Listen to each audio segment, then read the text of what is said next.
Buenas noches, amigos. Han pasado 22 años, pero si algo recuerdo es esta música, porque la llevaba en cassette en el coche, en un viaje que para mí iba a ser inolvidable, estaba seguro. Iniciático sería la palabra. Con un sinfín de informaciones en el corazón y en el alma me dirigía a una tierra de leyenda, una tierra que sigue estando ahí. Había elegido una fecha, ya os lo he dicho antes, los días próximos a la noche de difuntos, a la noche de ánimas. Era 1991 y en un viejo coche vislumbraba el lugar de los misterios. ¿Seguirá siendo el lugar de los misterios?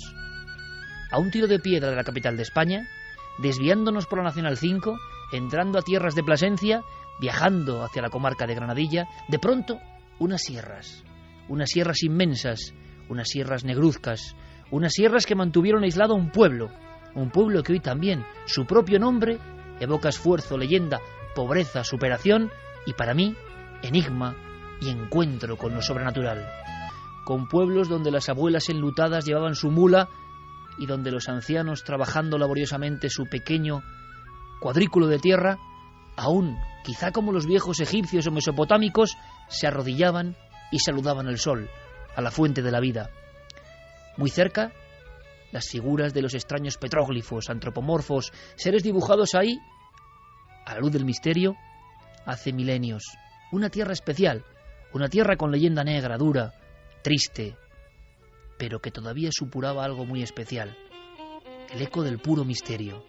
Nos habían contado que ahí muchas personas, en diferentes épocas, habían tenido su particular lance con lo insólito. Lances que a veces habían acabado en la noche de ánimas en muerte por miedo.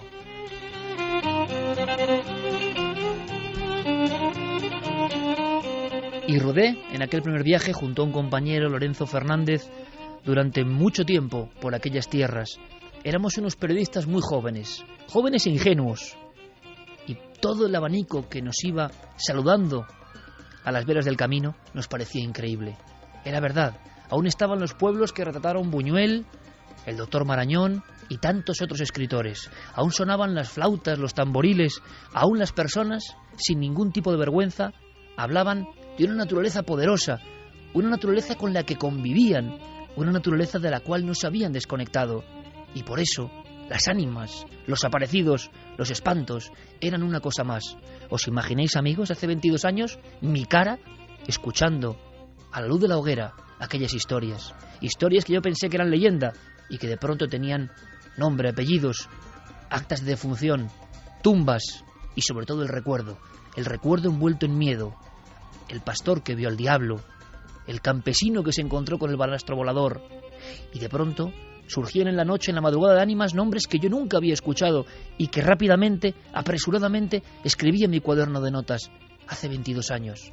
Nombres sonoros, como si vinieran de otro tiempo, de un tiempo diferente, de un tiempo oscuro. La chancalaera, el pelo jáncano, el tío del bronce, el pájaro de la muerte, el encorujao, el duende de Río Malo, el duende de Ladrillar, el ángel de luz. ¿Qué era todo ese mundo? ¿Dónde estaba la verdad? ¿Dónde la fantasía? ¿Por qué aquella gente, durante 10 largos años, me confesó historias que al estar junto a ellos, yo sabía que eran verdad? ¿Qué verdad era esa?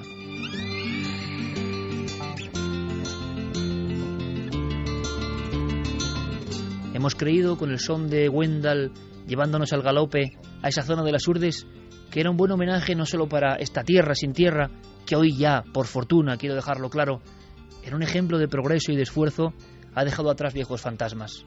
Pero sería muy triste que todos los fantasmas se marchasen, porque los que tienen que ver con lo sobrenatural, lo insólito, lo mágico, lo ancestral, es lo que hace diferente a esta tierra. He enviado allí a un amigo y le he hecho un encargo. Le he dicho: Javier, márchate a las Urdes y cuéntame, una noche como esta, si todavía allí sigue viviendo la magia.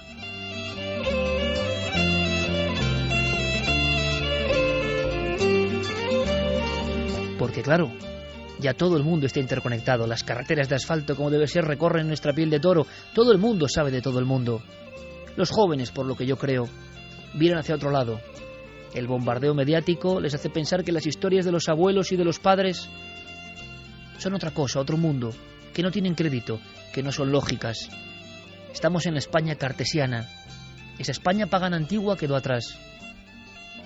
Pero sin embargo, hay hombres mayores, vamos a escucharles esta noche, que yo creo que ya no saben en qué mundo viven, si en el de hoy o en el que estuvieron tanto tiempo, en un mundo donde había ciertos ritos estas noches, donde se podía parecer perfectamente el cortejo de gente de muerte, donde a veces los árboles, la oscuridad de la propia negrura, habla, donde hay músicas y algazaras y sin embargo no hay músicos que interpreten, porque la música como un espíritu viaja sola por el campo, donde puede aparecer una figura que no sabemos si es ángel o demonio al final del camino guardándonos, donde por ejemplo en el camino de Aceitunilla mucha gente en diferentes generaciones vio un niño solo, un niño blanco, un bebé puesto en pie que sonreía antes de esfumarse.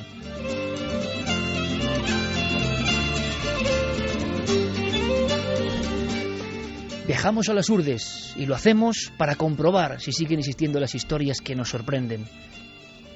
Porque España entera de alguna forma estuvo de esta forma conectada también, valga la redundancia, con el misterio. Hoy solo quedan reductos, isletas. Queremos reconciliarnos porque sabemos que hay una sabiduría interna, algo sorprendente. Esta noche os invito a un viaje inolvidable.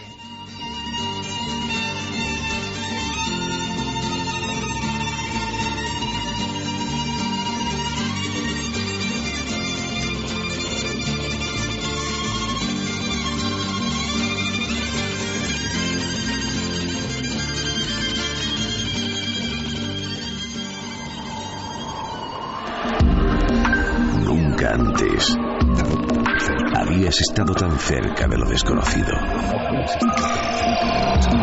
Milenio 3, Cadena Ser.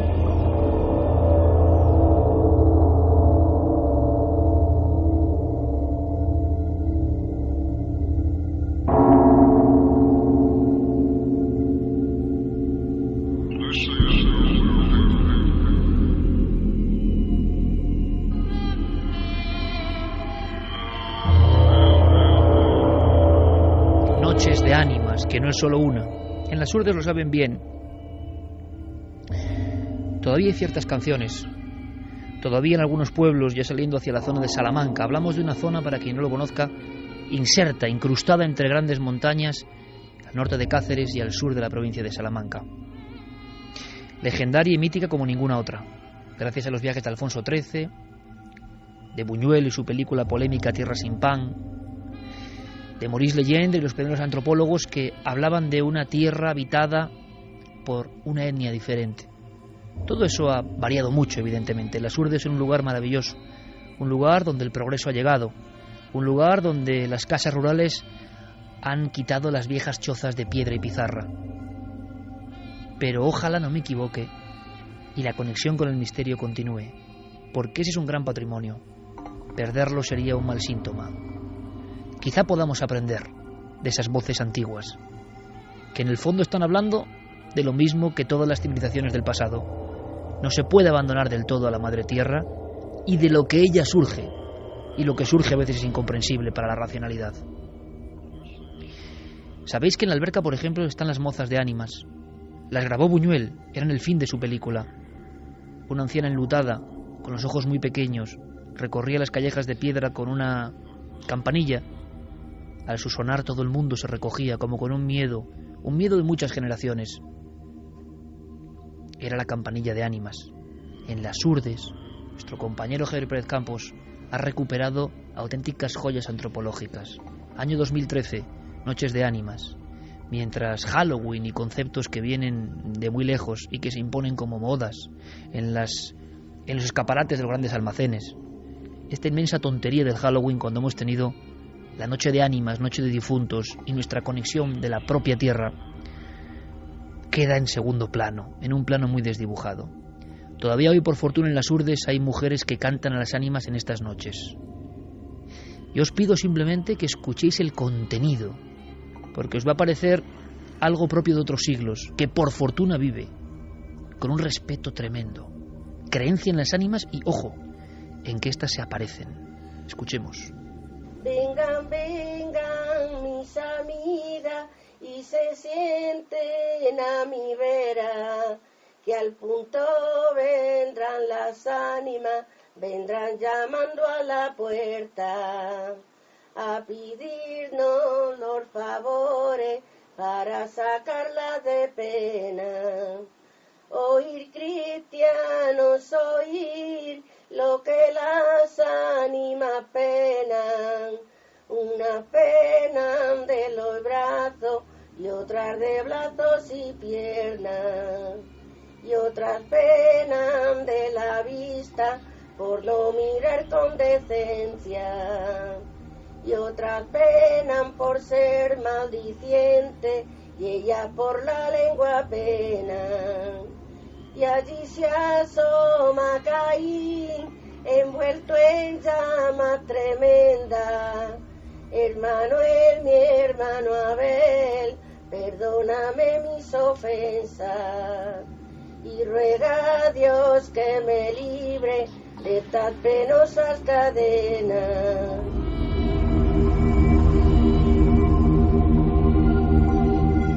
En noches límite, según la tradición, y por algo será, en noches en las cuales el mundo de los vivos, de lo que está físicamente vivo y de lo muerto pero vivo, se unen, están más cerca que nunca. La línea es muy delgada. Acudíamos a las Urdes en aquellos primeros viajes con una imagen un tanto fantasmagórica y oscura. La leyenda supera cualquier cosa. Para los más jóvenes, ¿queréis una muestra?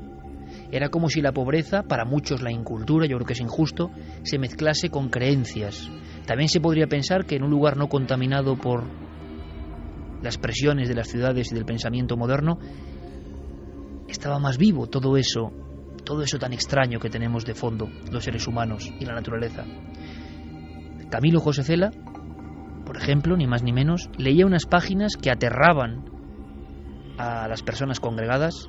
Eran páginas de ni más ni menos Gregorio Marañón. Este médico acompañaba a Alfonso XIII en un viaje a las Urdes.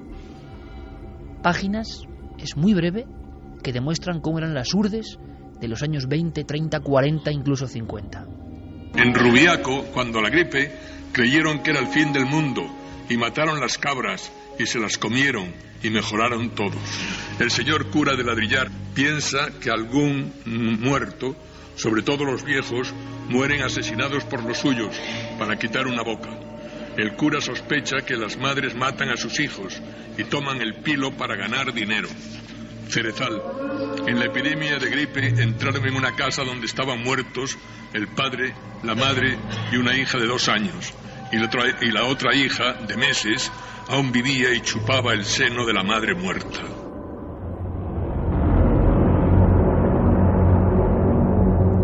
Una y 44 minutos, esto es Milenio 3 en la cadena SER, y este era Camilo José Cela leyendo solo unas páginas, el diario es aterrador, de Gregorio Marañón, lo que vio el viaje real cuando se decidió a emprender ruta hacia la zona de leyenda, hacia la zona maldita, en aquel tiempo, repito. Mi recuerdo, mi abrazo para los cientos de amigos jurdanos que tengo. He dedicado un libro, El paraíso maldito, a esta historia, escrito hace muchos años, y les tengo un enorme afecto y cariño por todo lo que me han enseñado. Pero lo cierto, y lo saben ellos, es que la leyenda era esta. ¿Qué ocurrirá ahora? Santi Camacho, buenas noches. Buenas noches, Iker. Noche especial, ¿eh? Una noche especial, una noche de penumbra, una noche en la que los velos están medio levantados y en la que estamos en contacto no solamente con el lado invisible, sino con lugares mágicos. Lugares donde, fíjate, hacías referencia a ese viaje de Alfonso XIII y de Gregorio Marañón y de su séquito. Era un momento en el que en España ya había carreteras, ya había automóviles, los trenes corrían veloces de arriba abajo, los telégrafos y la prensa traían ideas de todo el mundo, pero precisamente en ese lugar aislado todavía vivían en ese universo daimónico, todavía vivían las antiguas creencias, todavía se sentía ese estado especial de conciencia en el cual estás en contacto con otra cosa. Ha habido otros sitios en el mundo, y hablaremos, que en esas mismas circunstancias, ser una isla de, entre comillas, pobreza en medio de un mundo de progreso, seguían también aferrados a esas antiguas creencias. Con Fermín Agustí, como siempre, Noel Calero. Carmen, buenas noches. Buenas madrugadas. Tú has viajado mucho a las Urdes y también aflorarán recuerdos, sin duda, esta noche. Recuerdos, escenas, visiones. Lo primero que hacemos es abrir las líneas de contacto, si te parece. Claro que sí. Ya hay gente escribiendo en las redes sociales. Nos tienen que buscar en Nave del Misterio, en Twitter, Facebook y Google+. Y si nos quieren enviar un mail, tienen que hacerlo a milenio3 con número @cadenaser.com. Una imagen que te venga de las Urdes, una diapositiva ahora mismo. Una diapositiva. Yo creo que llegando a Camino Morisco, por la noche, siempre viajábamos y siempre viajamos de noche. No era muy tarde, serían las 11 y pico, cuando vemos como de uno de los laterales asciende una señora completamente enlutada, muy bajita, 1,20 m más o menos, calcularía yo. Parece que ha salido de la nada.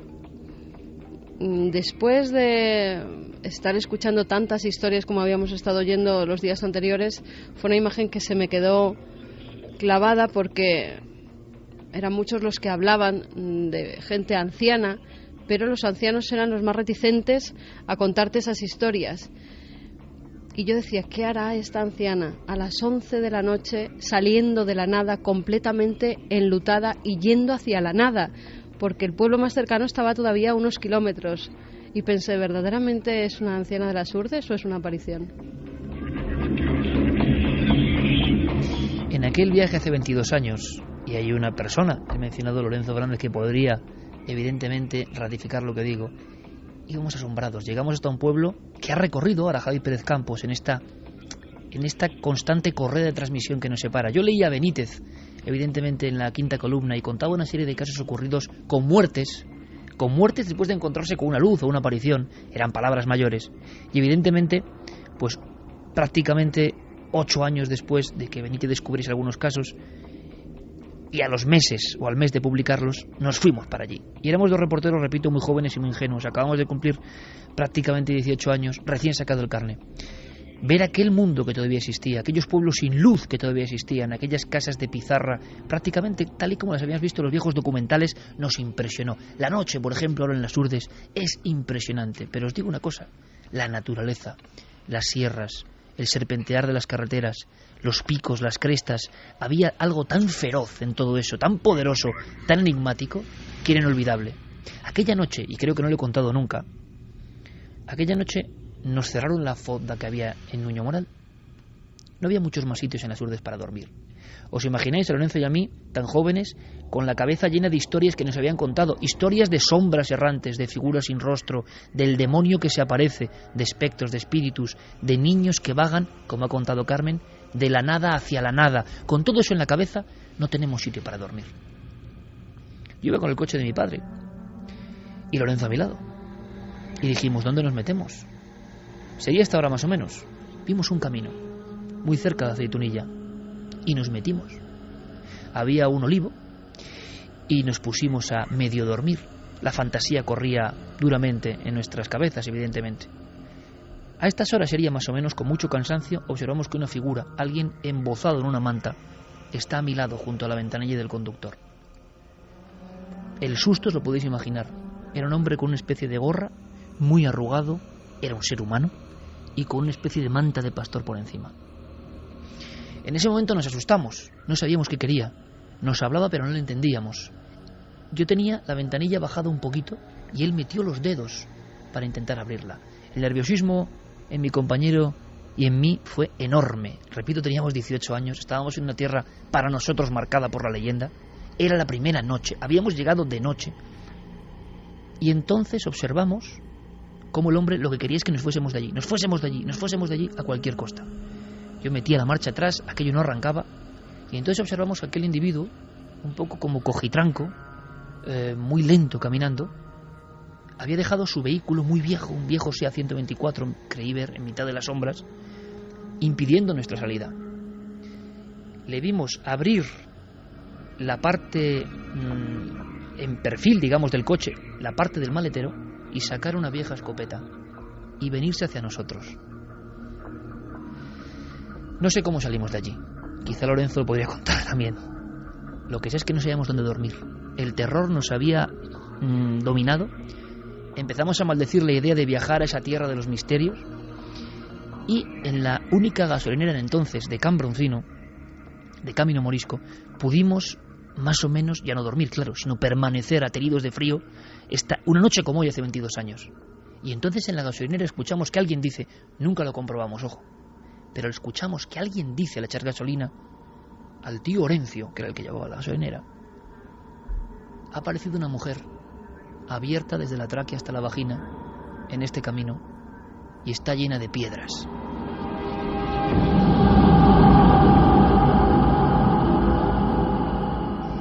Os aseguro que no sé si eso era verdad o no, y no he querido ni comprobarlo, pero nuestro espanto duró mucho tiempo. Seguimos investigando durante unos días. Ahora en aquel lugar, que yo no sé si sigue teniendo esa magia, espero que sí, está Javier Pérez Campos, que creo está muy cerca del punto exacto donde a mí me pasó eso. Javier Pérez Campos, 1:52, buenas noches, amigo. Hola, Iker, muy buenas noches. ¿Tú sabías la anécdota o no? No tenía ni idea.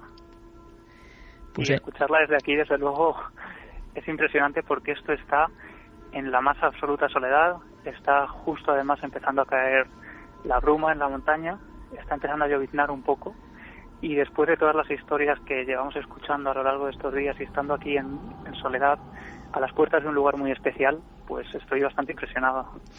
Javi, estás en un camino cerca de Aceitunilla, un pueblo maravilloso, pero que mantiene todavía la esencia de las urdes antiguas. Hay muy buena gente en Aceitunilla, pero la pregunta que yo lanzaba a la audiencia, y la verdad es que tenía cierta angustia, ¿no? Hace mucho que no viajo a las urdes. ¿Sigue existiendo la magia, la conexión con lo ancestral, con lo daimónico, con lo imposible, como decía Santi? Bueno, existe absolutamente, y todos los compañeros, tanto José Alberto, Israel, la periodista que viene con nosotros, y yo, pues hemos quedado impresionados por todas las cosas, porque Iker, todavía hoy en algunos pueblos que estamos visitando y de estos alrededores es fecha de difuntos. Es una noche poco propicia para andar por los caminos. Algunos vecinos nos han relatado cómo, a pesar de que salían de sus casas en plena noche para recorrer algunas aldeas, para acudir a algunas alquerías, pues hace muchos años que dejaron de transitarlas cuando se ponía el sol, por experiencias aterradoras que vivieron, que llegaron a acabar con la vida de algunas personas. Y aquí hemos vivido cosas, Iker, como, bueno, abandonar la A5, era justo la tarde-noche del 31 de octubre, veníamos con un embotamiento, ¿no?, con un atasco enorme desde Madrid, de repente torcemos hacia el Gasco, nos adentramos ya en las entrañas de las urdes, y ahí dejamos de ver a nadie. Durante varios kilómetros conducimos en absoluta soledad, en absoluta oscuridad, y hay un momento en el que al cruzar el pantano Gabriel y Balán entramos en un pueblo, y al torcer una curva muy cerrada nos salen al paso 4 figuras de pequeña estatura que llevan una especie de ropajes al viento, llevan en lo que debería ser la cara una especie de caja con unas facciones muy básicas dibujadas pero muy efectivas, y empiezan a hacer una especie de danza alrededor de nuestro coche cuando nos ven aparecer por allí, ¿no? Eran las únicas 4 personas que estaban en el pueblo y estaban como disfrazadas de una forma, con unos atuendos que parecían todo lo contrario a lo que estamos acostumbrados a ver ahora, ¿no? Era algo como muy básico, pero muy impactante. Y hoy, por ejemplo, otra de esas escenas que nos demuestran que la magia sigue viva en este rincón de España es que hemos ido a comer a un restaurante, una fonda, por los alrededores de Aceitunilla, y de repente hemos visto que al final del restaurante había una mesa vacía, y en esa mesa, que estaba reservada, había un pequeño plato lleno de castañas y al lado una vela blanca. Esa era la mesa reservada para los difuntos.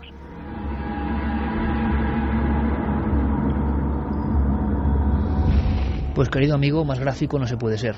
Lo hemos entendido perfectamente, pero es que ahora nos va a contar Carmen una historia que ocurre en el camino de Aceitunilla, y tú nos vas a dar más datos nuevos, porque Javi, lo asombroso, yo en aquel libro, en aquel estudio, que ahora comprendo que al final es el acta notarial de un mundo que muere, el acta notarial de un mundo que creo que es importante y que tiene una enseñanza, aunque sea críptica, ¿no?, pero que va muriendo con el paso del tiempo, evidentemente.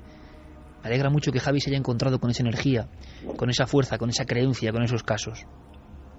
¿Cómo serían los casos típicos de las urdes? Para que nuestro público y sobre todo fuera de España nos entiendan. Bueno, pues como muchos casos de encuentros con lo extraño, ¿no? Estoy recordando, por ejemplo, uno de los que más me impresionó, el caso de Marcelino Carrero. Hay un pueblo que luego nos contará Javi cómo es, Río Malo, quedaos con el nombre. Río Malo de arriba apenas vive nadie ya. Es tremendo el aspecto, ¿no? Encaramado en los últimos riscos de las Urdes. El año de 1950 fue muy lluvioso, estaba todo enfangado, todo lleno de charcos, y Marcelino Carrero, como tantas otras veces, volvía de faenar en el campo. Y entonces él cuenta que observa siempre delante de él y dándole la espalda una figura que le parece muy alta, muy espigada, muy delgada. En un principio piensa en un vecino. Imaginaos los dos, sabiendo que van hacia un pueblo donde no hay prácticamente nadie, había 7 u 8 vecinos ya en la época. Lo que más le sorprende es que no hace ruido. Su pisar extraño en esa especie de traje o capa con la que habían fundado no hace ruido. Y él sí que lo hace, evidentemente, al pisar físicamente con sus viejas alpargatas por esos charcos y barro. Se fija en la cabeza, es muy pequeña, no la mueve en ningún momento, es como ovalada, muy pequeña. Y de la cabeza y de los hombros cae como una especie de sayal, o de toga, o de tocado, que va siendo zarandeado por el aire. Le da miedo, no sabe qué hacer, si quedarse parado en mitad de la noche a bramas, como este individuo.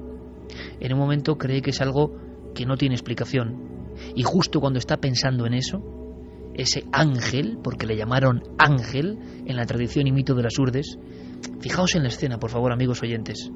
Hay un risco, yo he estado poniendo la mano en ese risco. Hay unas piedras laterales que suben, que más o menos se despeñan realmente hacia unas aperturas y unos barrancos.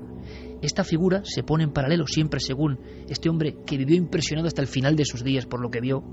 No hay nadie, solo silba el viento, y esa figura, como si fuera una especie de sombra enlutada, gira, entonces le ve el perfil y ve que intuye que hay como una sonrisa, pero una sonrisa sardónica, una sonrisa que no inspira nada bueno. Acto seguido, las piernas de esa figura suben por un trecho y o se desvanece o se tira por el barranco. Ese es el tipo de casos y el tipo de impacto con el que se queda el testigo. ¿Qué ha observado? Lo que sabe hasta el final de sus días es que eso fue absolutamente real, no fue un sueño, no fue una fantasía, y muchos otros vecinos lo habían visto. ¿Tú has encontrado casos nuevos, viejos y nuevos, desconocidos, sorprendentes? En ese camino de Aceitunilla no había cementerio en la zona, tenían que ir hasta un pueblo cercano a Nuñomoral, a veces llevando en canastillos o como recogió en su día Buñuel a través del río, con muchos cadáveres de niños, porque la mortandad infantil era tremenda. Con un niño empieza esta historia, desgraciadamente con un niño muerto. En una noche como estas empieza esta historia que te ha contado Araceli, ¿no? Sí, Araceli nos contaba, pues cómo ella dejaba, era una de esas personas, ¿no?, que ha dejado de transitar este camino, concretamente este camino, Iker, en el que estamos ahora mismo, de Aceitunilla a Nuñomoral, un camino por el que hemos recogido casi una decena de testimonios de gente que se ha encontrado con lo que parece la misma figura, el mismo ser que sale al paso cuando uno menos se lo espera. Pero lo más tremendo, Iker, es que algunas de estas personas nos han dado algunos consejos para guarecernos de este tipo de apariciones y para saber reaccionar en caso de que esta noche nos saliera alguna de ellas al paso. Y una de estas mujeres, Clementina, nos decía que cuando ella empieza a conocer este tipo de cosas, llega a vivir una de ellas, que escucharemos más adelante, aprende algo y es un saber casi ancestral que nos ha transmitido hoy. Y es, si escuchas una voz desconocida en mitad de la noche que dice tu nombre, no respondas.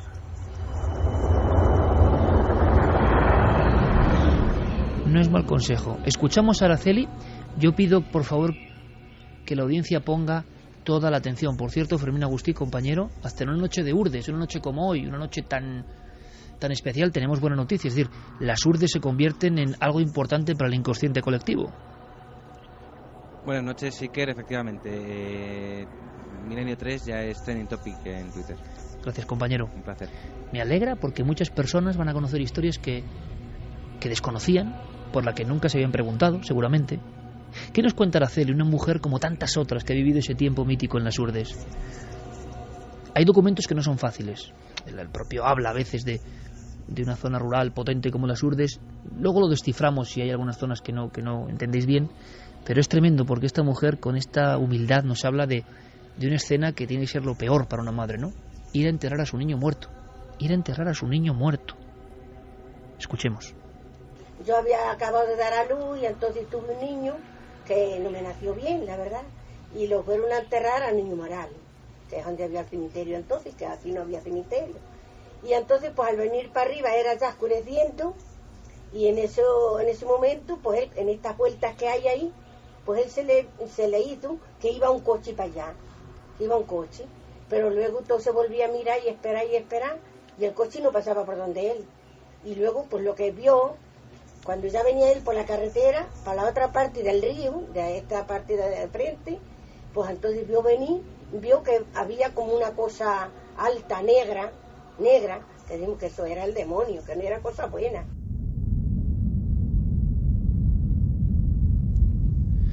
Qué fuerza en la descripción, una cosa alta, negra. Siempre hay un prototipo, ¿no?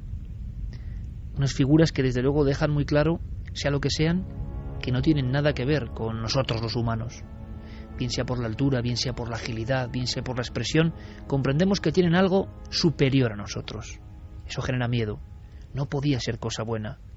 ¿Cómo acabó este lance, Javi?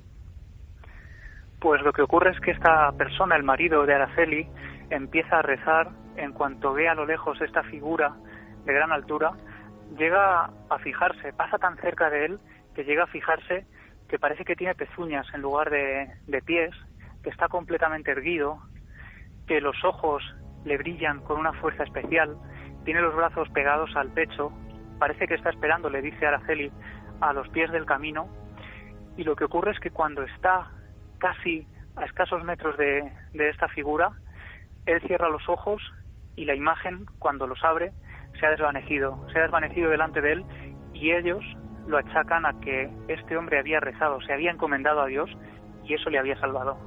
En el camino donde está Javier Pérez Campos ahora mismo a las 2:04, hay una historia que a mí me sorprendió mucho, por la cantidad de testigos, porque yo hablé con ellos, con nombres y apellidos. Había personas, recuerdo perfectamente a mi buen amigo Pedro en las Urdes, que había estado muchos años en Suiza, que había aprendido de la vida europea. Como buen jordano, volvía a su tierra sin tierra, su tierra sufrida, porque es la tierra que ellos quieren, y con sus ahorros, pocos o muchos, quería vivir donde vivieron los suyos. Pero lo curioso es que ellos también se encontraban con el misterio. Daba igual el cambio, es como si estuvieran de alguna forma conectados con la tierra y su misterio. Y es que en ese camino donde ahora mismo está Javier Pérez Campos, se habla de un personaje en concreto, de uno, el niño blanco.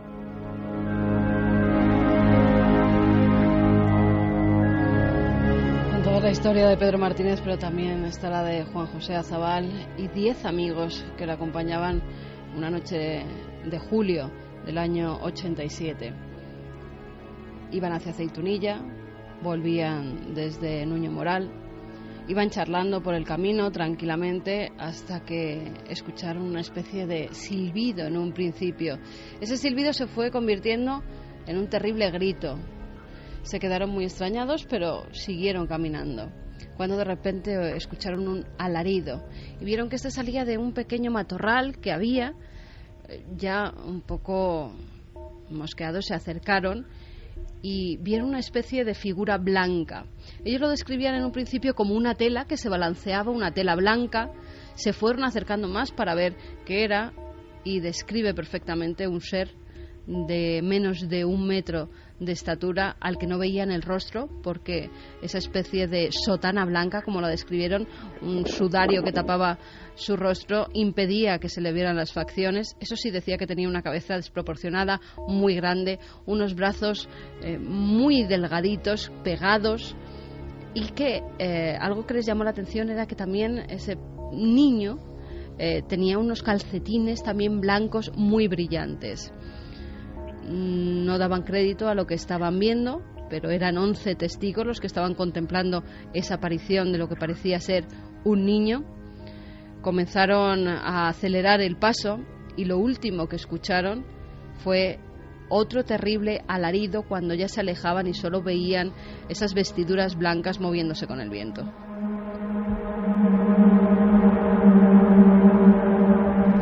Los ecos de esta aparición tan arquetípica niño blanco, ¿siguen vivos, Javier?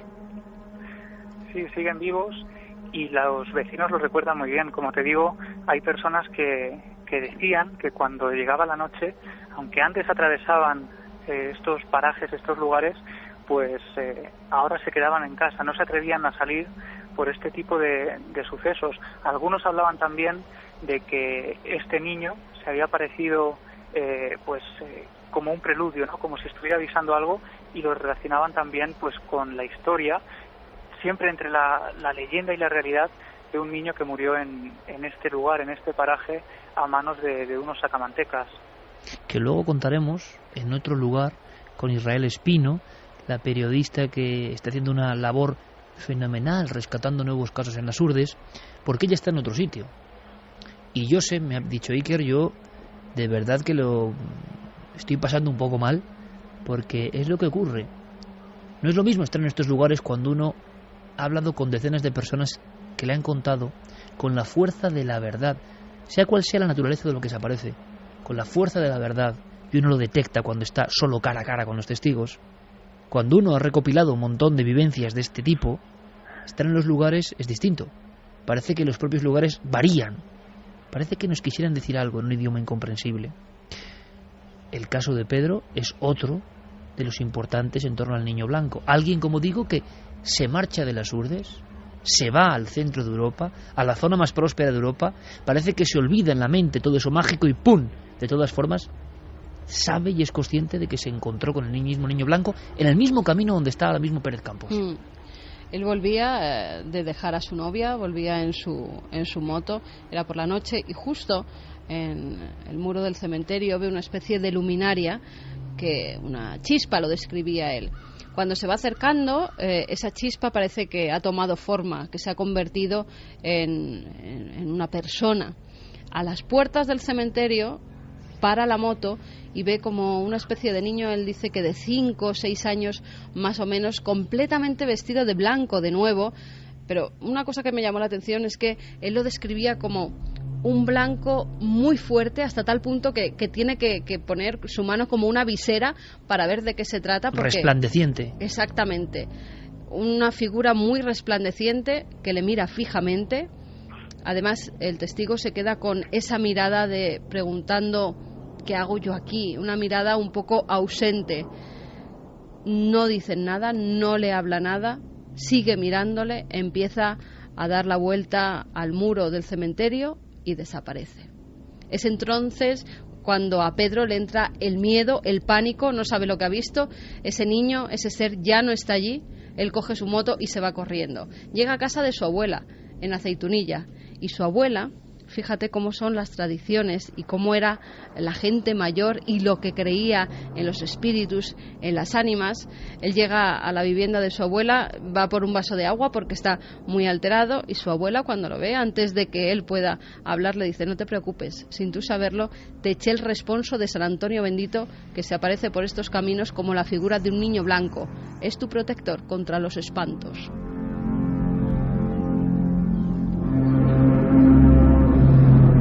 Las protecciones, los ensalmos, los conjuros, las bendiciones, todo un mundo mítico que se ha mantenido vivo durante milenios, probablemente, durante muchos siglos por lo menos, y cuyos últimos resplandores o retazos comprendemos. Has conocido a otra de esas venerables ancianas de las Urdes, tía Clementina, que ella en sus carnes vivió otra experiencia, que no es única, que yo no sé qué tendrá que ver con el inconsciente colectivo, con las apariciones, con los arquetipos, con la conciencia profunda, pero lo cuentan con una fuerza que es tremendo, y es ir por un camino, no muy lejos donde tú estás, y no encontrarse con una figura, sino con dos en paralelo que aguardan, ¿no? Aguardan algo. Javi. Sí, ocurre justo también en esta carretera, por eso la hemos elegido, porque es un lugar pródigo en este tipo de sucesos, y nos han dicho que era una de las donde más se habían producido este tipo de fenómenos. Tía Clementina nos relataba cómo, viniendo por aquí, cuando esto aún no estaba asfaltado, cuando era un camino de tierra, de repente dice que a lo lejos ve algo flamígero, algo que tiene una luz tenue, pero que resplandece en medio de la noche. Ella viene desde Navalmoral y viene a la localidad de Aceitunilla. Y allí poco a poco ella se va acercando y tiene el presentimiento de que hay algo que no es normal, de que hay algo que es casi demoníaco, dice ella, y empieza a rezar también.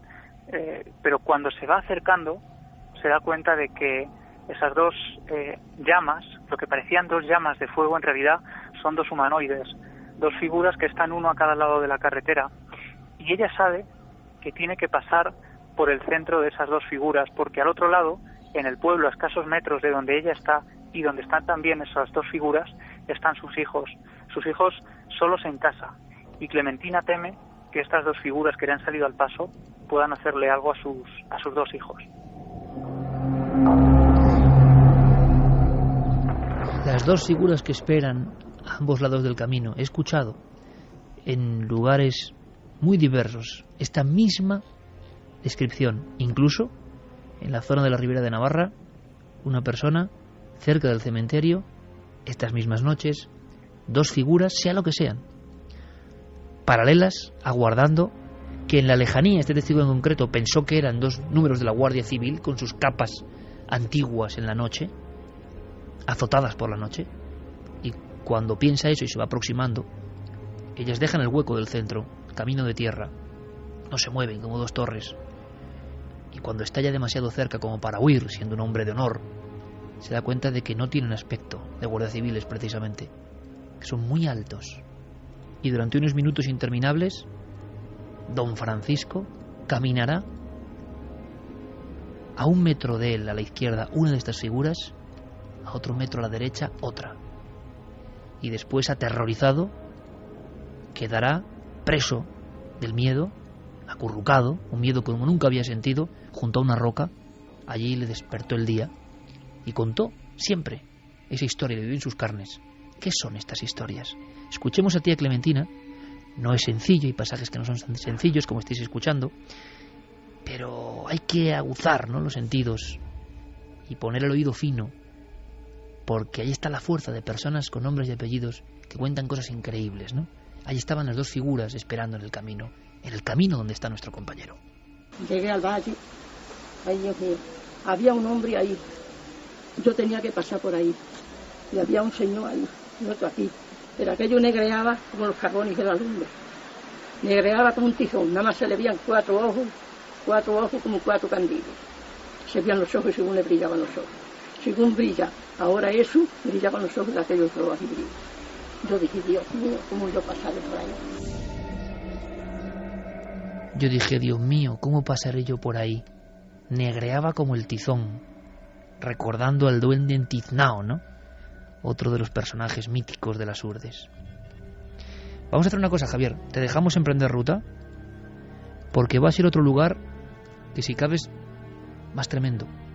Es Cavaloria, es un pueblo abandonado completamente, como fueron Las Calabazas, como fue Valdelazor, como fue un sinfín, un rosario de pueblos donde la escuela se quedó sin alumnos, donde las pizarras todavía siguen, quizá con la última lección escrita, donde el tiempo ya se ha apoderado de todo y el silencio. Y sin embargo, en ese pueblo muerto, muchas historias demasiado vivas en la noche. ¿Tienes camino, compañero? Así que te aguardamos. Pues, y casi lo agradezco, Iker, porque se empiezan a escuchar además pisadas campo adentro de algún animal que debe andar por aquí. Y ¿ahora mismo? Y bueno, ahora mismo. Desde hace unos minutos se escuchaban esas pisadas porque es un camino pedregoso, y se escuchaban las piedras muy fuerte, como si hubiera algún tipo de animal, no sé si quizá algún jabalí o alguna cabra. Espero que cabra no, por lo que has contado antes, vamos. Sí, bueno, ha sido muy impactante porque hemos podido grabar también antes una gran cabra negra, y ha sido impresionante porque, bueno, al final muchos de estos casos siempre acaban relacionándose con el maligno, ¿no? Muchos creen que es el demonio, el mismo demonio el que se aparece por aquí. Las ánimas por un lado y por otra el demonio, la figura potente. Pero tú estás escuchando los pasos ahora mismo, Javi. Sí, ahora mismo no. Ahora han parado. Bueno, si hay cualquier novedad al respecto, por favor, pues queremos escucharlo también, a ver qué puede ser, a ver si podemos identificarlo, ¿de acuerdo? Y perfecto, yo estoy por aquí. Vale, y cuando puedas, sale raudo hacia ese nuevo punto de conexión en esta noche de ánimas, ¿te parece? Estupendo. Gracias, compañero. Nos escuchamos. Hasta ahora.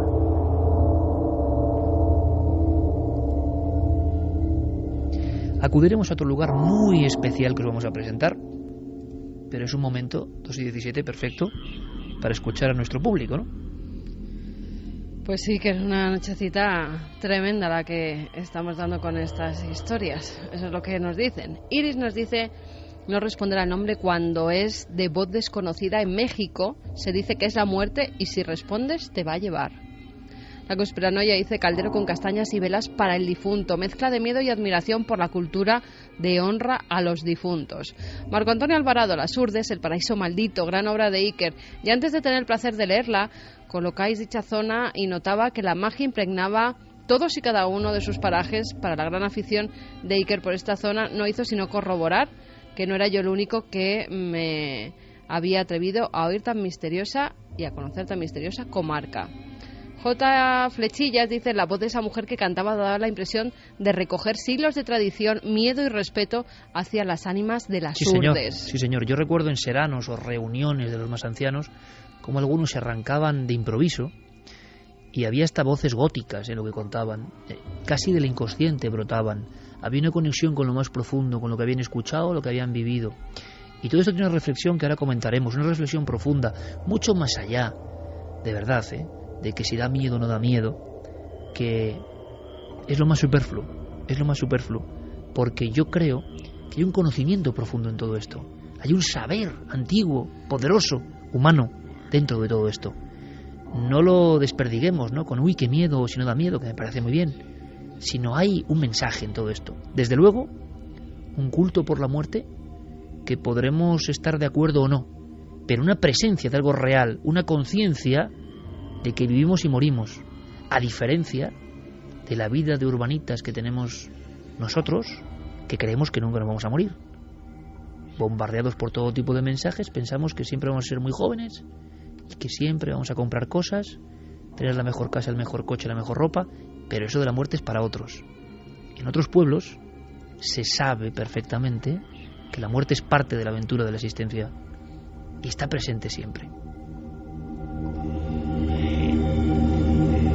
Roberto Martín dice, como jurdano en la distancia os doy las gracias por emocionarme de nuevo al oír cómo tratáis a mi tierra.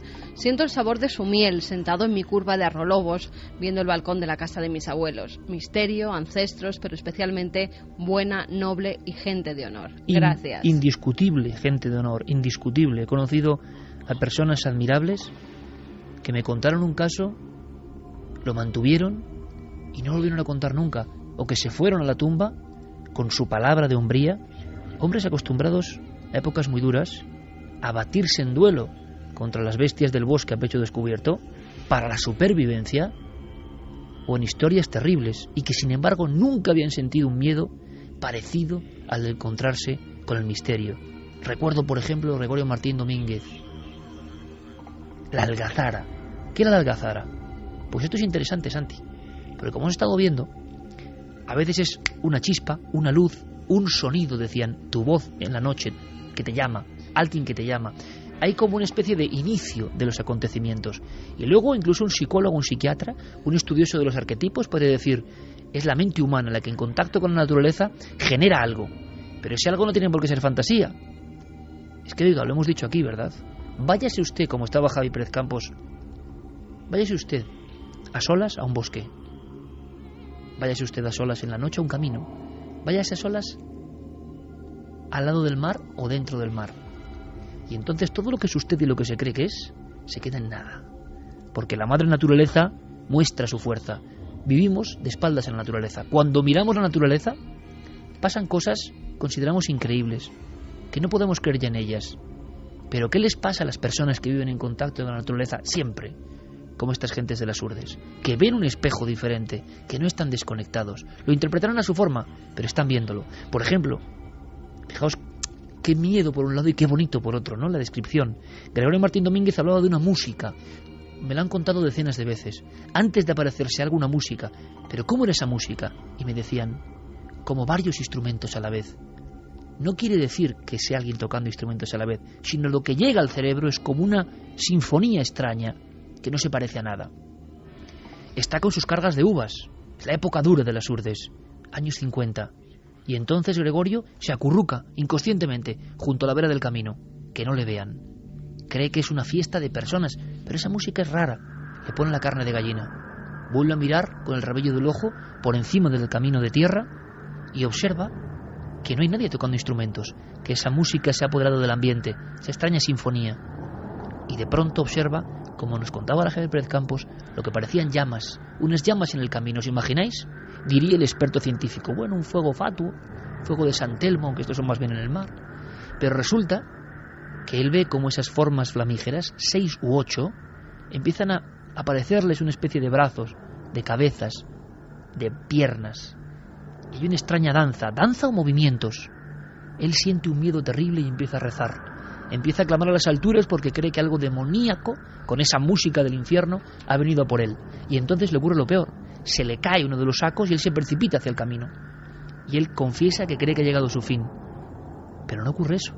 Resulta que, como si fuese una especie de ensoñación, aquello se va desvaneciendo y se queda impregnado en el aire hasta que desaparece como humo.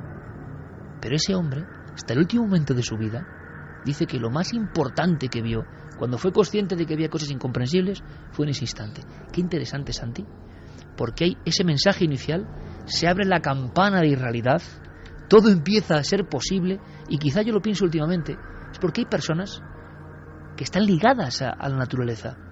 Nosotros no podemos creerlas, entre comillas, porque estamos viviendo, pues ya ves cómo, entre paredes, amiantos, luces, ordenadores. ¿Qué demonios vamos a saber nosotros ya nunca de la fuerza de la naturaleza?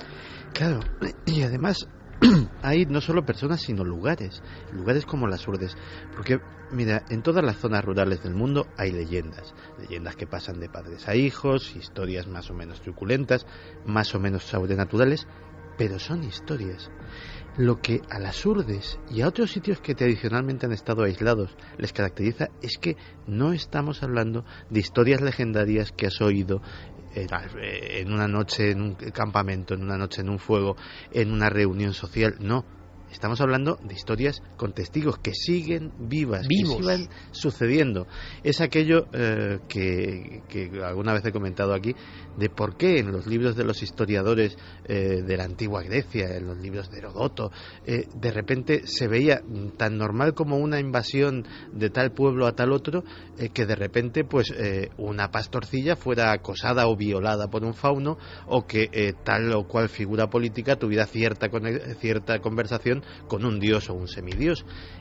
Si creemos al historiador cuando decía que en aquella época primitiva los pueblos invadían a otros pueblos, había tales movimientos migratorios, tal rey sucedió a tal otro, ¿por qué esas anécdotas o esos otros actos que también los registran sus libros tienen que ser menos verdaderos, tienen que ser más inventados?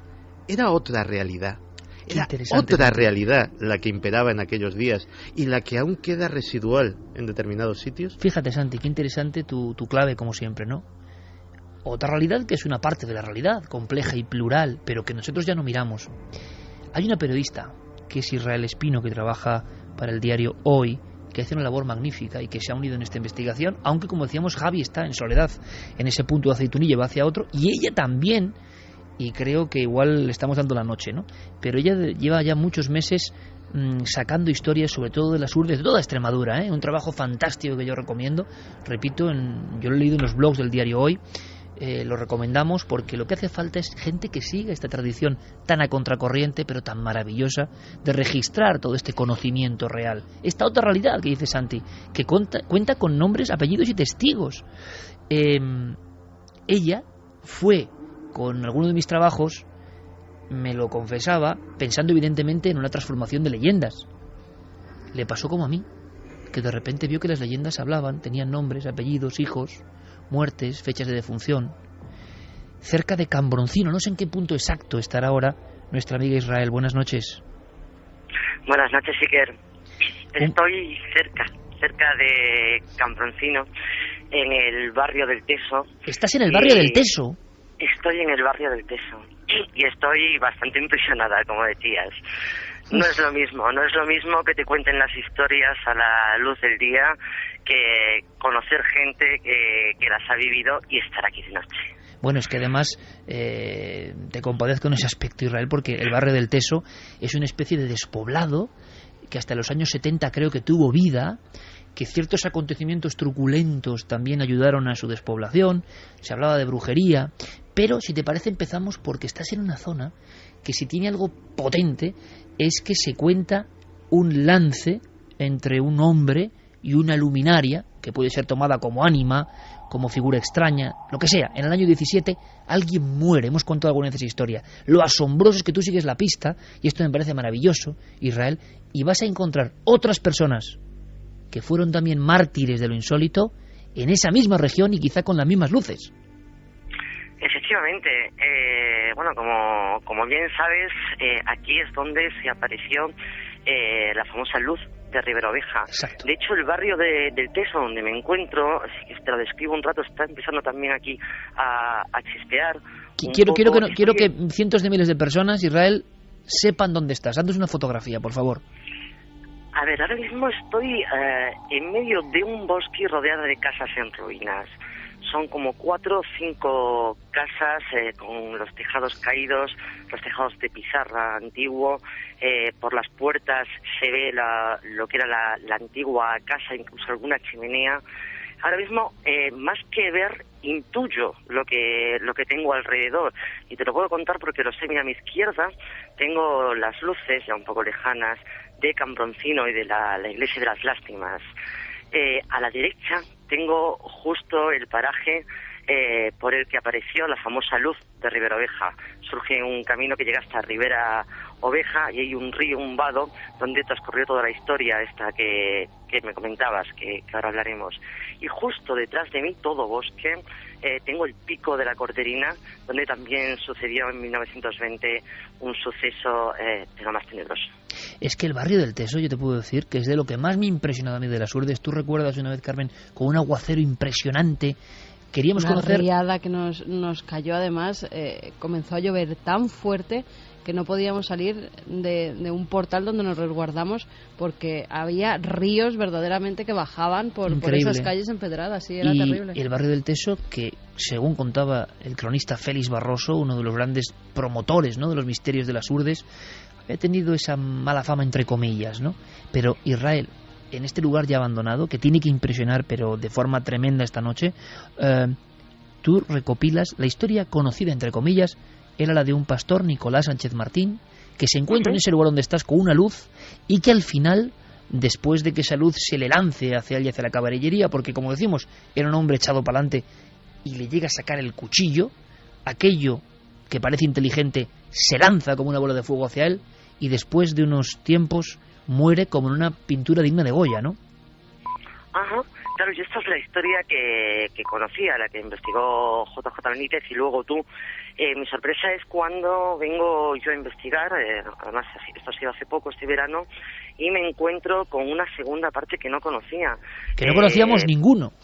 Bueno, sí, parece ser que me cuentan que cuando Nicolás llega muerto de miedo, porque llega muerto de miedo, de hecho entra por el barrio del Teso, llega hasta su casa, le cuenta a su mujer qué ha pasado, justo ese día o al día siguiente un chico joven del pueblo, bien parecido, guapetón, me comentaban, pues dice que él tiene narices a enfrentarse a lo que sea, que a él, que Nicolás se ha asustado de una tontería y que al día siguiente va a ir él a buscar, a ver si de verdad le sale la luz, que le salga el candil, que le salga algo.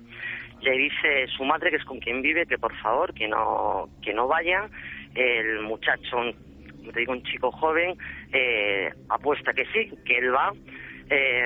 Estamos escuchando, no sé si has escuchado la campana de la iglesia de las Lástimas. De una auténtica joya en las Urdes, ¿no? Una de las construcciones preciosa, más emblemáticas. Sonando las campanas, de fondo de la crónica no está nada mal, de la iglesia de las Lástimas en Cambroncino. Iglesia que fue testigo, ojo, mudo, de todo lo que está contando Israel. Cuéntanos, te escuchamos atentamente. Efectivamente, pues como te decía, el muchacho decide que él va a ir a la noche siguiente a la zona donde apareció esta luz. Efectivamente va con una escopeta cargada. Él le dice a todo el mundo que él no tiene miedo porque su escopeta le va a proteger. Cuando llega dicen que directamente se le apareció la luz se le echó encima y que cuando volvió al pueblo apenas podía decir que la escopeta no le funcionaba, que se le había encasquillado, que intentaba disparar y que no podía, traía la cara negra. Cuenta que estaba tan mal que lo tuvieron que llevar rápidamente a las Calabazas, y allí cuando le vio el médico le dijo: denle lo que quiera porque tiene la sangre hecha agua, es lo que me contaban, y no pasa de las 5 de la mañana. Y efectivamente cuentan que a las 5 de la mañana murió.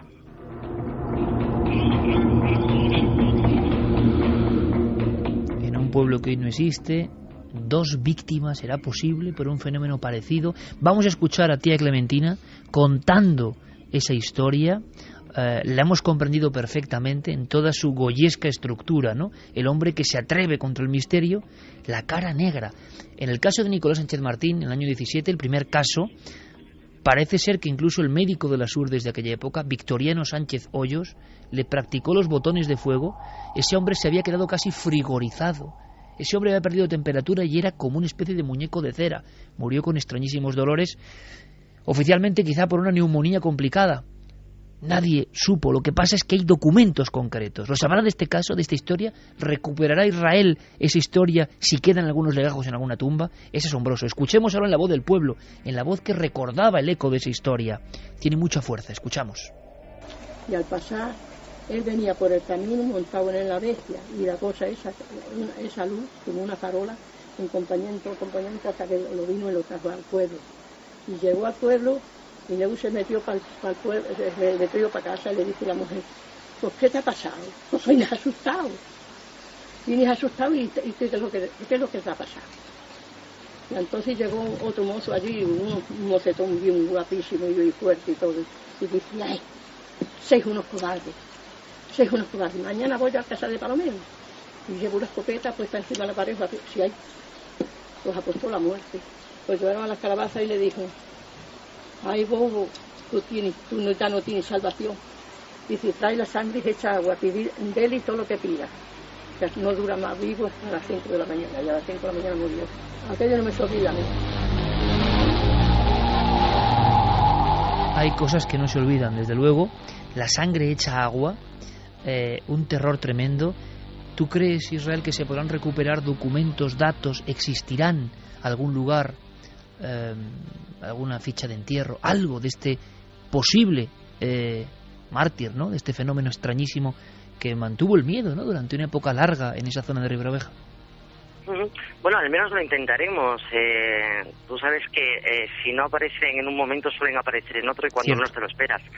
Lo intentaremos. Pero hay más historias. El barrio del Teso fue un barrio de brujas.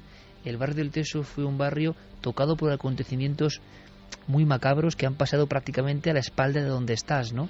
Ha habido casos de, por desgracia, los famosos sacamantecas, que es lo de siempre. Muchas personas piensan que son personajes de ficción. Yo lo digo muchas veces: oiga, sacamantecas existió, el hombre del saco existió en Almería, ni más ni menos, nombres y apellidos y miles de legajos de información. El hombre lobo, entre comillas, existió en Nayarit, Orense, documentos 3100 en un acta judicial. Es decir, los nombres se han convertido en algo tan fuerte que han eclipsado a las figuras reales, y los sacamantecas, como se investigó en su día con mucho detalle, actuaron justo donde estás tú ahora mismo. Efectivamente, y además estoy justo a los pies, como te decía, rodeada de bosques, a los pies del pico de la Corderina, de un pico que dio nombre a uno de los crímenes más horribles de la década de los años 20 aquí en España. Fue precisamente en 1920, al comenzar la década, concretamente el 22 de septiembre, cuando una pastorcilla, se llamaba Francisca Sánchez, tenía 12 años, y iba acompañada de otro pastor, también de cabras, pues se encuentran pastoreando cuando se acerca un señor y les dice que bueno, que les da un trozo de pan. Fíjate tú también un trozo de pan. Un trozo de pan a cambio de que le ayuden a cargar unas colmenas de corcho, de las que había antiguamente. El niño se ofrece rápidamente, pero el señor dice que no, que prefiere que le ayude la niña. Al poco tiempo, no pasa ni un día, encuentran a la niña no solamente muerta, sino que la habían abierto en canal, desde la laringe hasta el pubis, también en horizontal, formando una cruz perfecta. Además tengo encontrado en hemeroteca los periódicos, La Voz, por ejemplo, de Madrid, el ABC también lo recogió, y le habían arrancado y se habían llevado el intestino delgado, se habían llevado el corazón y el páncreas. No solamente eso, sino que a 2 metros de donde aparece la criatura encuentran una jícara de porcelana con restos todavía de sangre. La habían punzado en el cuello y de allí habían vertido directamente la sangre en la jícara, en el pequeño vaso de porcelana, y se lo habían bebido y la habían dejado allí.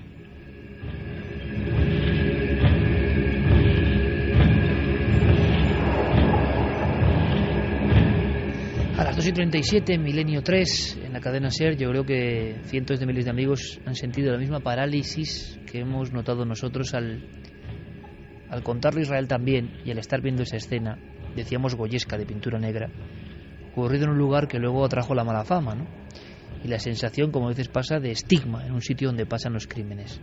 No conocía tanto detalle concreto de auténtico vampirismo en los años 20, vampirismo ritual, vampirismo o para cuestiones mágicas o para sanar a otro, como suele ocurrir en estos casos tan tremendos, y que ocurría en las urdes, que es lo que faltaba, en aquellas urdes donde por un pedazo de pan, tierra sin pan, dijo Buñuel, se acababa en crimen horrendo. Hay una cosa que nos interesa, Israel, y es que tú acudes a las urdes, tú has peinado Extremadura buscando un montón de leyendas, de antropología, de misterio, y te sorprende de inmediato lo que te encuentras, ¿no? Es como un vergel lleno de historias sorprendentes, lleno de apariciones, y que se concentra incluso en estas noches. Para el periodista yo creo que es algo fabuloso e inesperado, ¿no? Fíjate que yo, Iker, soy extremeña, adoro mi tierra, es una tierra muy rica, como tú sabes, en tradiciones, pero yo sinceramente pensaba, yo había leído tu libro, y yo pensaba que eso se había perdido. Yo pensaba que hacía ya años que tú lo habías escrito, que JJ Benítez anduvo por aquí. Yo pensaba que todo eso ya se había perdido, ya no estaba. Y cuando me planto aquí, sin conocer a nadie, yo no venía, pues mira, a hablar con esta persona o con aquella otra, no. Empecé a pasearme por los pueblos, a hablar con la gente, y me quedé blanca realmente del montón de historias, porque no son leyendas. Es que yo investigo las leyendas, pero lo que me encontré aquí es que no es leyenda, es historia. Pasó antes de ayer, le ha pasado a la gente que me lo está contando. Por ejemplo, a mí me dejó impresionadísima Clementina, que la habíamos escuchado antes.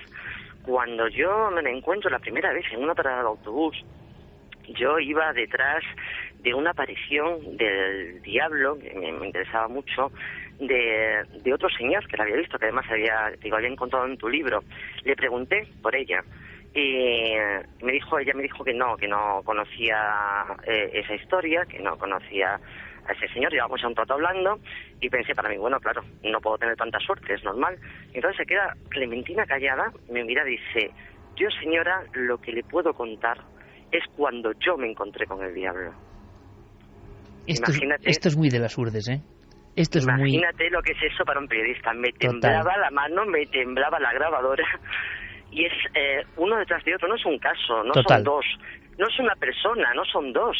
Es en cualquier pueblo que vayas, a poquito que investigues un poco, te encuentras una maravilla antropológica, te encuentras un tesoro, te encuentras la magia que sigue aquí viva, y yo te digo, la leyenda convertida en historia. ¿Cómo me gusta, Israel? Vive la leyenda. Claro, escucharte con ese entusiasmo, porque muchos colegas lo que pasa es que no se meten a investigar, que no se van a preguntar, y entonces piensan desde la lejanía, como nos puede pasar con otros temas.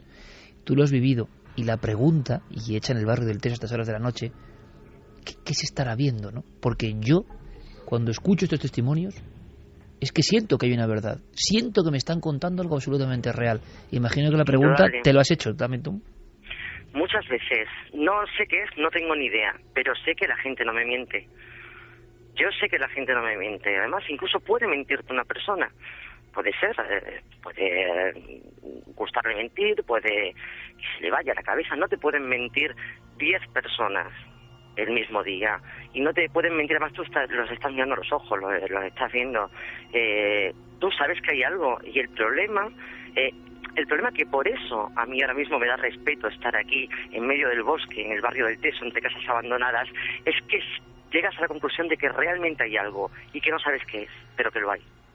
Israel, que espero que hagamos muchísimas cosas en esta nave del misterio, que nos encanta encontrar periodistas con ese entusiasmo y esa ilusión por descubrir y sin ningún tapujo, ¿no? Zambulléndose en el misterio. Seguimos en contacto y desde luego si esta noche ocurre cualquier cosa, seguimos en línea directa de alguna forma. Gracias, amiga, muchísimas gracias, hasta la próxima. Un saludo.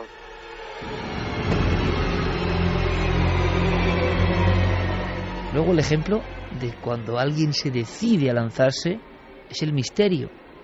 Quien la abraza y entiende que está tocando un material impresionante. Material, por ejemplo, es una aparición que a mí me encanta. En esta noche de ánimas, de alguna forma, continúan, son días muy especiales, ¿no? Con mucho sentimiento. Una de las historias que a mí me impresionó por la sonoridad del término es cuando alguien, si no recuerdo mal, en el pueblo del Cerezal, me dijo: eso son cosas de aquellos. Y yo digo: ¿de qué aquellos? ¿A quién se refiere con los otros? Y me dijo una palabra que nunca he olvidado: cortejo de gente de muerte.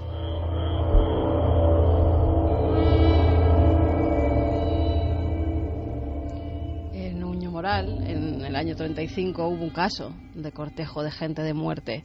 Una señora, se llamaba Martina Gracia. Ella estaba muy malita, estaba enferma.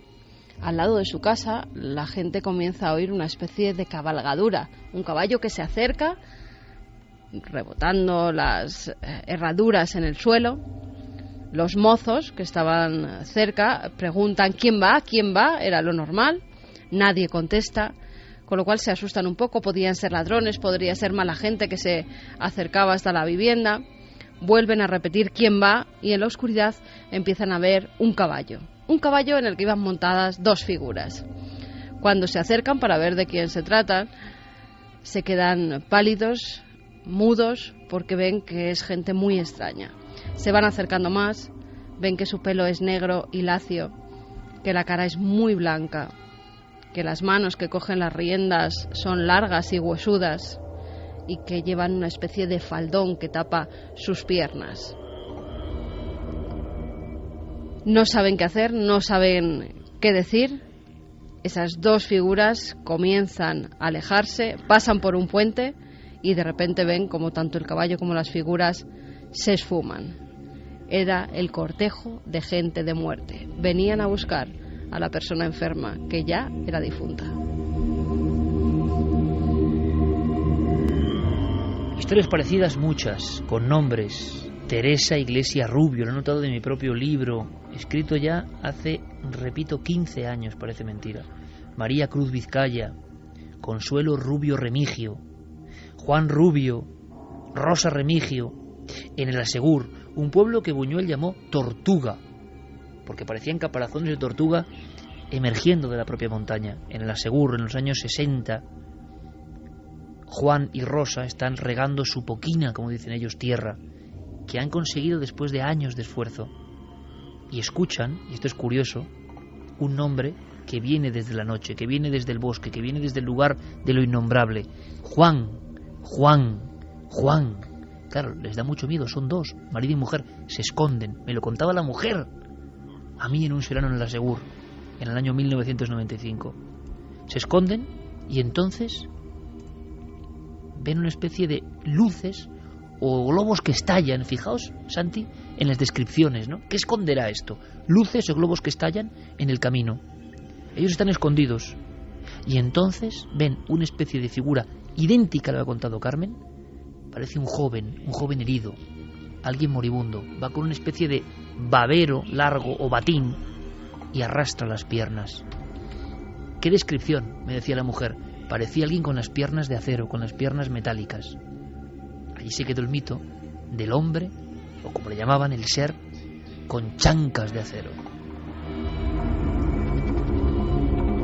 ¿Qué significará esto, Santi? Esa es la pregunta más extraña, más imposible de resolver. ¿Qué significará esto y por qué se muestra con esta grandeza de simbología? Yo lo hablaba hace unas horas, ¿no? Ningún guionista te cuenta esto. Hacen una película y el guionista no llega a comprender esa figura con pelo lacio montada en un caballo que se desvanece, o el chancas de acero, o lo que nos ha contado. Es que es imposible. O sea, se llega donde no llegan los maestros de la ficción. A riesgo de resultar reiterativo, yo me imagino que ahora mismo hay miles y miles de amigos de Milenio 3 que están fascinados, que están incluso asustados. Otros estarán pensativos escuchando esas historias de las Urdes. Y también habrá otros, muchos evidentemente, que dirán, bueno, esto son cosas de analfabetos, cosas de gente del campo, de gente sin formación. Yo a esos les quiero proponer una reflexión. ¿Y si los analfabetos somos nosotros? ¿Y si nosotros hemos perdido un lenguaje? Hemos perdido una forma de leer la realidad. A lo mejor resulta que los que estamos llamando analfabetos saben más de cosas más importantes que nosotros. Ahí os lo dejo.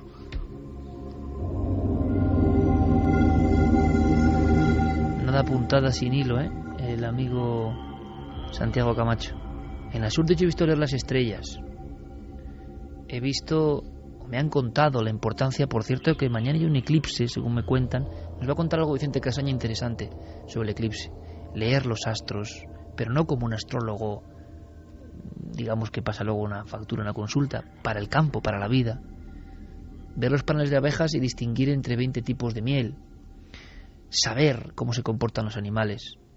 Escuchar el campo. Saber cuándo va a llover. Saber cómo soplan los vientos.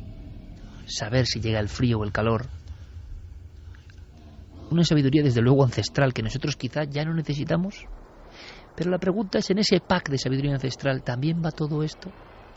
¿También va todo esto?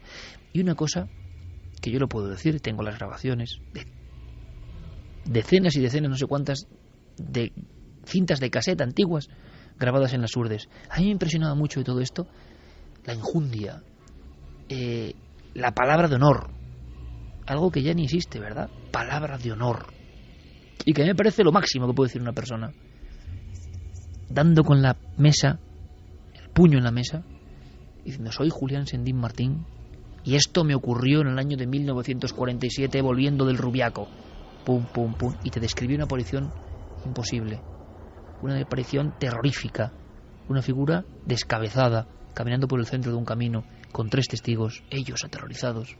Hasta el final de sus días lo mantuvo. ¿Con qué posición de autoridad? Los mayores. Era una sociedad un poco de clan, donde el mayor es respetado, donde el mayor ha vivido y puede tener los conocimientos o las claves a las que hacía alusión Santiago Camacho. Vamos a conectar rápidamente con Javier. ¿Algún mensaje, Carmen? Sí, hay mensajes que nos habla. Mira, Clara Taoces, por ejemplo, que siempre está muy atenta al programa. Nuestra querida amiga Clara. El caballo, dice, es un símbolo tónico asociado a la transmutación. Dependiendo del color del caballo, es un emblema también de la muerte. Interesante. Entidad oscura. Yo sigo pensando que estas apariciones y el tema extraterrestre están íntimamente relacionadas. Alfonso Rubio, cortejo de gente de muerte. Esta frase asusta tanto o más que lo que representa. Por cierto, había uno de los tantos casos, en la zona del Carabusino, en las urdes más del norte, las más tremendas, ¿no? Que alguien en una puerta escuchaba un raspar de mano de niño. Pensad, por favor, lo acabo de decir. Un niño raspa la puerta por fuera. Es que a un guionista no se le ocurre el sonido de eso cómo es. Y yo decía, pues como lo estás contando, ¿cómo va a ser? Y entonces alguien gritó en la familia aterrorizada: ¿quién va? Y cuentan que oyeron un caballo alejarse. Y al alejarse con las pezuñas por el camino de piedra, se oyó, ya a lo lejos, la voz de una mujer que decía: cortejo de gente de muerte.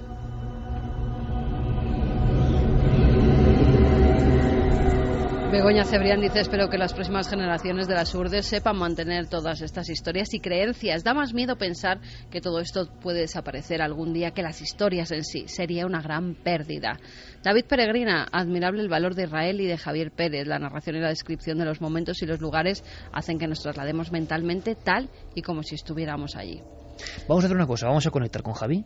Habrá llegado a su punto en la ruta, creo que está en camino. Nos da igual, porque él llegará en la siguiente hora a ese pueblo muerto.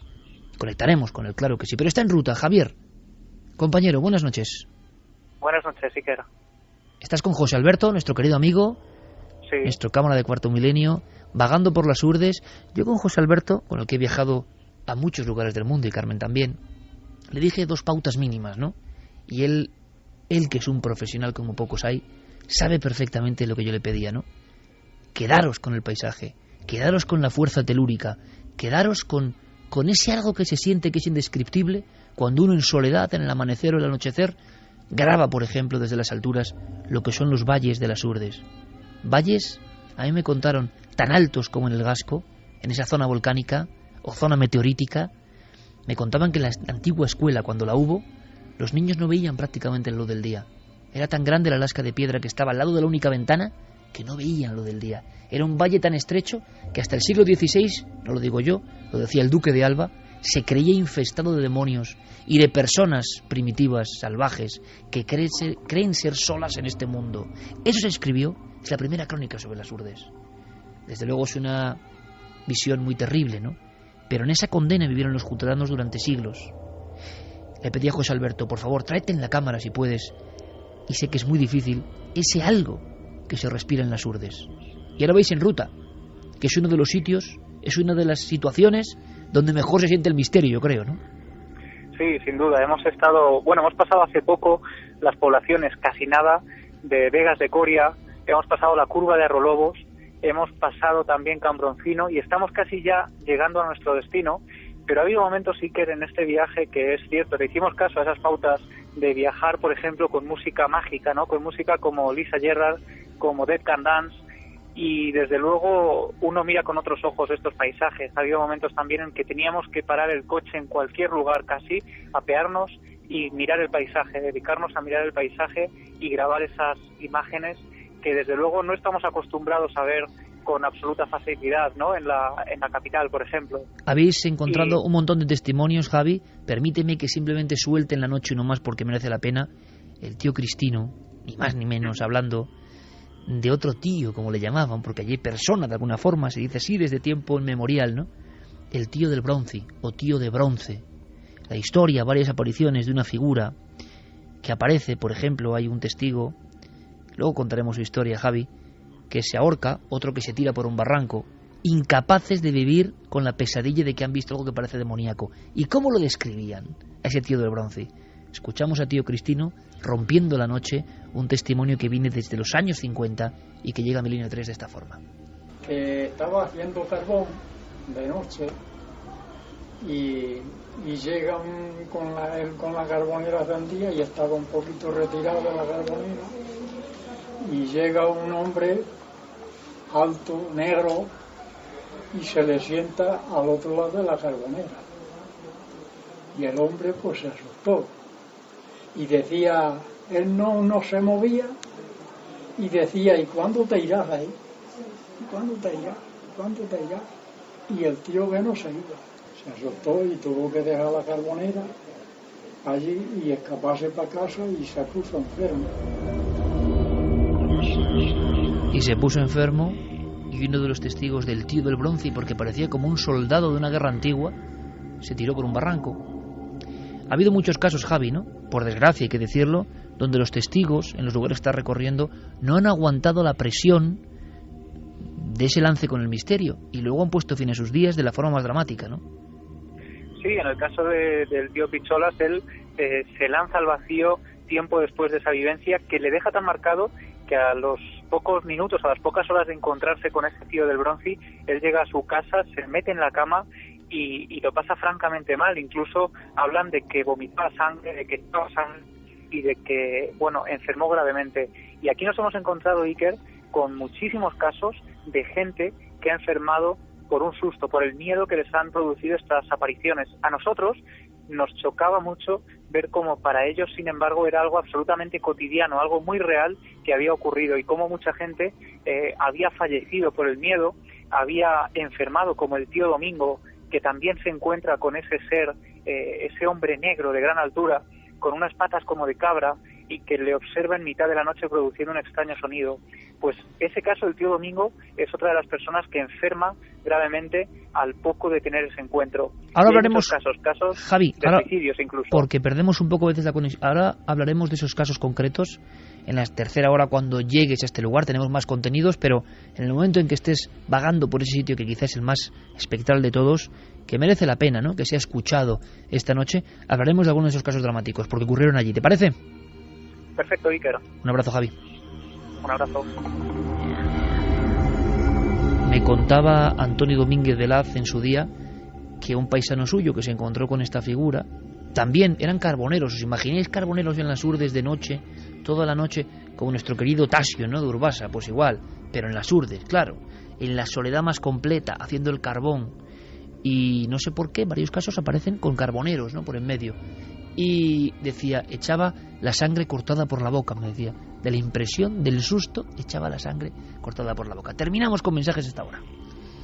Pues hay gente que está viendo Tierra sin pan. ¿Ahora mismo? Ahora mismo. Ya que estábamos hablando de las Urdes, han rescatado esa película y prohibida, están viendo sus tremendas imágenes. Prohibida en España por la imagen tan terrorífica que daba de una zona de España desconocida. Zenipul nos dice, cuando tenía 8 años, allá por el verano del 88, fui a conocer a Galicia, a la familia de mi papá. Un día, caminando con un hermano de mi abuelo por el bosque, me da una bolsita de tela y me dice que lo lleve siempre encima cuando vaya por el bosque. Yo, sin entender por qué, me dice como quien te dice la hora. Cuando veas a un grupo caminar sin mirar y rezando, haz un círculo, entra, agacha la mirada y no mires hasta que no se hayan ido. Que no te vean mirando, son las ánimas, y si ven que los has mirado, te vendrán a buscar. Cancela Freire dice, aquí en Galicia se cree mucho en las ánimas de los muertos que no pueden descansar, que se aparecen o llaman con su voz a familiares. Mi madre me contaba que su abuela de difunta la llamaba por su nombre y hasta que le puso unas misas. Yo cuando me lo contaba de niña no la creía y me reía, pero ella se enfadaba diciéndome que no me riese de esas cosas que eran verdad. Hoy ya no están aquí y la creo. Lex dice, está claro que al misterio hay que enfrentarse primero con respeto y valentía, pero siendo consciente del peligro. Rocío Rodríguez, morir de forma extraña, donde la fuerza, la valentía y ningún arma sirve. Eso por el valiente que se enfrentó. Desde luego. Por cierto, nuestro compañero Sergio Fernández Pinedo y Guillermo León, Diego Marañón, toda la gente que está un poco en las redes sociales con el tema de Milenio 3 y Cuarto Milenio, van a montar una buena a partir de mañana, yo creo, ¿no, Santi? Sí, a partir de mañana mismo. Porque cumplimos 8 años en Cuarto Milenio y han propuesto un hashtag con un montón de contenido extra que es 8 Naves del Misterio, si no me equivoco, ¿no? El número 8, Nave del Misterio. El almohadilla, número 8, Nave del Misterio. Y a partir de ahí, de ese momento, de alguna forma, un universo nuevo para celebrar una semana, vamos a hacerlo con todos vosotros, material inédito de las 8 temporadas de Cuarto Milenio.